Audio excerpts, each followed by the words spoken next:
అది teacher job అయిన అనుకోండి, ఇప్పుడు మన టీచర్స్ అనుకోండి మార్నింగ్ 9కి వచ్చి ఈవినింగ్ 4:15కి వెళ్ళినట్టు వాళ్ళకి fixed hours, no fixed hours. వాళ్ళు ఎంతసేపు అయినా ఇక పని చేస్తారు, వాళ్ళకి కరెక్ట్ టైం ఉండదు. ఏదో మార్నింగ్ 7కి వెళ్ళి ఈవినింగ్ 8కి రావడం అట్లా ఉంటుంది. Salary will be paid, salary will be at the month end. ఇలా శాలరీ అనేది మంత్ ఎండింగ్లోనే వస్తుంది. Salary will be given daily or weekly basis. వాళ్ళకి డైలీ అంటే ఏ రోజు పనికి ఆ రోజన్నా మనీ ఇస్తారు, లేకుంటే వీక్లీ 4-5 డేస్ ఒకటే కాడ పని చేసినప్పుడు అప్పుడు ఇస్తారు పని అయిపోగానే. Days work all the year. వీళ్ళకు మొత్తం ఆల్ ద ఇయర్ ఉంటుంది వర్క్ అనేది. కానీ సండేస్ హాలిడేస్ వచ్చినా కూడా వాళ్ళ శాలరీ వాళ్ళకి అంతే పడుతుంది, కానీ తక్కువ కాదు. Don't get work through all the year. వాళ్ళకి అసలు వర్క్ అనేది త్రూ ఆల్ ద ఇయర్ ఉండదు. ఎందుకంటే కన్స్ట్రక్షన్ చేసే వాళ్ళకు సమ్మర్లో ఎక్కువ ఉంటుంది, వింటర్ రెయినీ సీజన్ అయితే వర్షాలు పడతాయి కాబట్టి దానివల్ల వాళ్ళకి వర్క్ అనేది ఎక్కువ దొరకదు. పెయిడ్ హాలిడేస్ వీళ్ళే.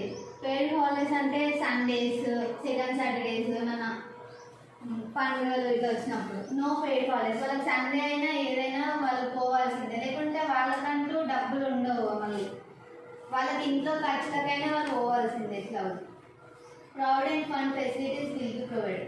ప్రావిడెంట్ ఫండ్ అంటే ఇంతకుముందు చెప్పుకున్నట్టే వాళ్ళకి వచ్చిన శాలరీలో కొంచెం 12% అలా తీసి ఆ 12% గవర్నమెంట్ మళ్ళీ అంతా 12% మళ్ళీ గవర్నమెంట్ డబ్బులు చేసి వాళ్ళ రిటైర్మెంట్ రోజు వాళ్ళ ప్రావిడెంట్ ఫండ్ అనేది ఇస్తుంది. వీళ్ళ నో ప్రావిడెంట్ ఫండ్. వాళ్ళకి అపాయింట్మెంట్ లెటర్ ఇట్లా ఏముండదు. ఇది అనేది మొత్తం గవర్నమెంట్ ఫెసిలిటీస్ అట్లా నడుస్తుంది, కానీ ఇది ఏముండదు, వాళ్ళది ఉంటుంది. Respect will be given by the society. They will be not treated well. Respect అనేది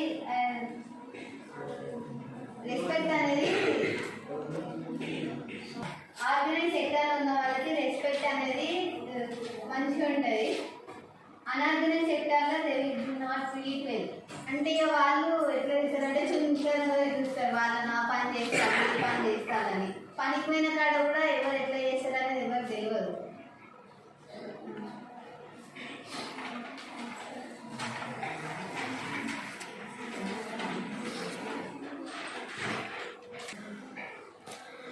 How many members are there in the organized sector?